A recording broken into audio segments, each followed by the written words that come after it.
नमस्कार. जय श्रीराम. मंडळी, सुमनताई कल्याणकरांच्यावर खरं त्यांच्यावर अन्याय झाला का? तर झाला अन्याय. हे आपण सर्वांनी खुलेपणाने मान्य केलं पाहिजे आणि मान्य केलेलं आहे. मग तो कुणाकडून झाला? तर तो अगदी खरं सांगायचं तर आपण रसिक श्रोते किंवा रसिक प्रेक्षक, महाराष्ट्रातले भारतातले तमाम रसिक, संगीतावर प्रेम करणारे रसिक, आपल्या सर्वांकडूनच सुमनताईंना अन्याय झाला असं म्हणावं असं वाटतं. याचं कारण आपण कुणाला किती डोक्यावर घेतो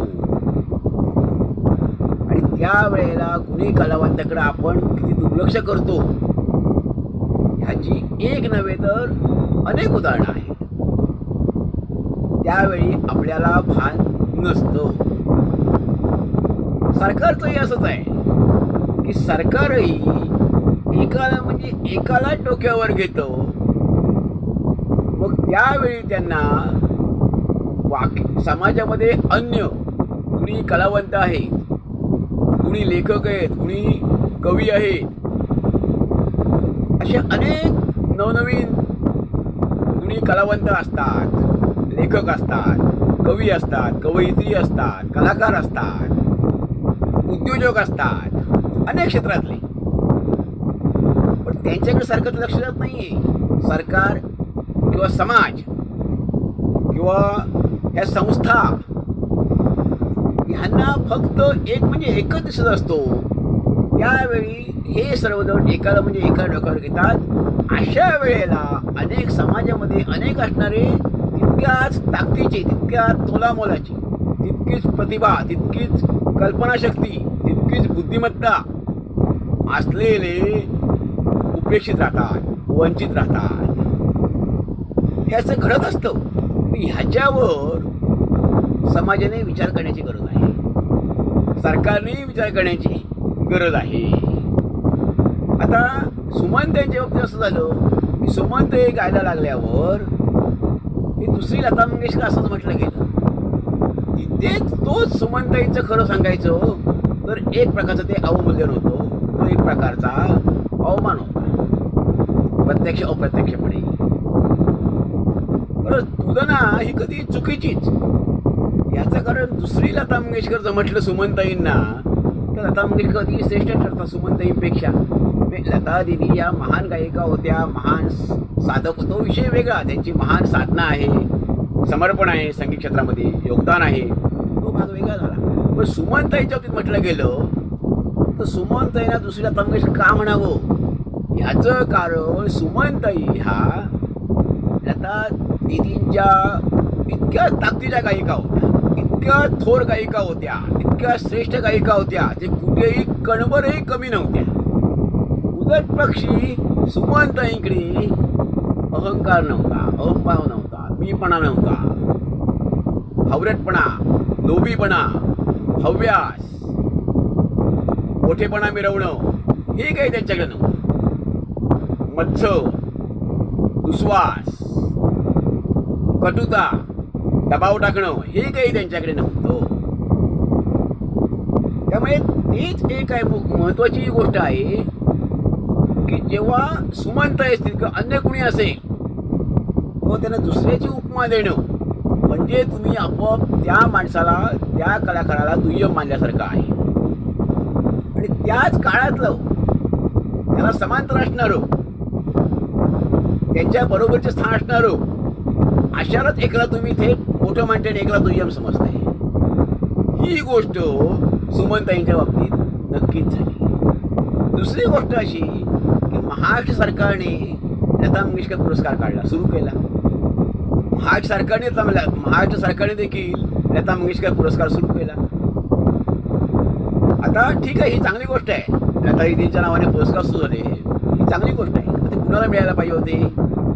तर संगीत क्षेत्रामध्ये जे नवनवीन जे लोक असतील, उभरते गायक असतील, अशा गायकांना अधिकाधिक प्रेरणा मिळावी, त्यांना उत्तेजन मिळावं, प्रोत्साहित त्यांनी व्हावं, त्यांना अधिक बळ प्राप्त व्हावं, अशासाठी त्यांना पुरस्कार देणं गरजेचंच होतं. परंतु मध्य प्रदेश सरकारने सुमनताई कल्याणकरांची निवड केली.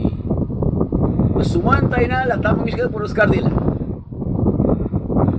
तेच खरं तर सुमनताईंचं अवमूल्यनच आहे.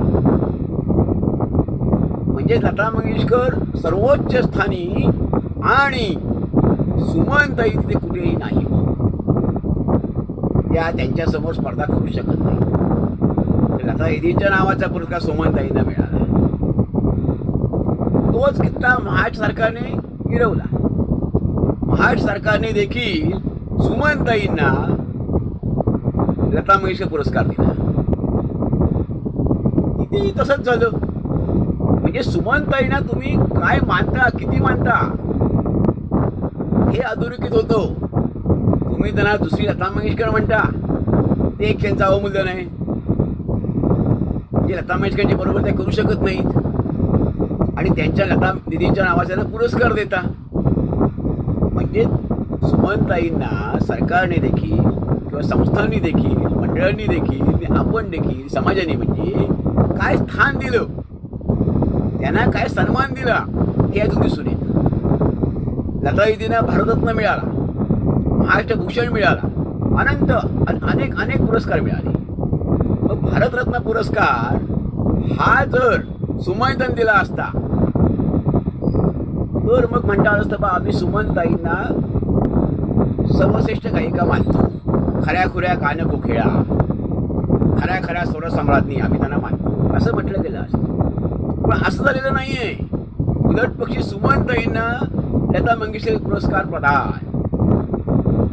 तो पुरस्कार सुमनताईंनी कोणत्याही प्रकारची खंत प्रकट न करता स्वीकारला.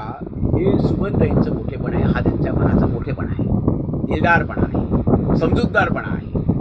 तो उपजत असावा लागतो. आता या उलट सुमनताईंच्या नावाचा पुरस्कार म्हणजे सुमनताई कल्याणपूरकर पुरस्कार हा जर लता मंगेशकरांना दिला असता तर तो लता मंगेशकरांनी स्वीकारला असता का?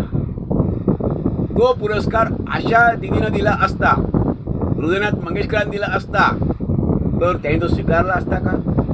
नसता स्वीकारला. मग आता सरकारने, आता माझं नम्र आवाहन आहे सरकारला की भारत सरकारने किंवा महाराष्ट्र सरकारने सुमनताई कल्याणपूरकर पुरस्कार स्थापन करावा, निर्माण करावा, सुरू करावा आणि तो स्वर्गीय लता मंगेशकर यांना मरणोत्तर जाहीर करावा. किंबहुना हृदयनाथ मंगेशकरांना तो प्रदान करावा, मंगेश कुटुंबाला प्रदान करावा. सुमनताई कल्याणपूरकर पुरस्कार मंगेशकर कुटुंबाला प्रदान जाहीर, मंगेशकर कुटुंबाला जाहीर. बघू काय होतं ते. म्हणजे खऱ्या अर्थाने यांची जी मानसिकता आहे ती दिसून येईल, शासनाची मानसिकता दिसून येईल यामध्ये की तुम्ही खरंच कुणाला काय मानता, कुणाची गुणवत्ता तुम्हाला काय समजलेली आहे. आणि सुमनताईंच्या नावाचा पुरस्कार जो आहे तो स्वीकारताना यांची मनस्थिती काय नेमकी आहे, मानसिकता काय आहे, की हे मन मोठं दाखवतात का, हे कळून चुकेल. त्यामुळे सरकारने आता, भारत सरकारने राष्ट्रीय स्तरावर आणि राज्य सरकारने प्रांत स्तरावर, राज्य स्तरावर स्वर्गीय सुमनताई कल्याणपूरकर पुरस्कार सुरू करावा. तो नवोदित कलाकारांना द्यावाच.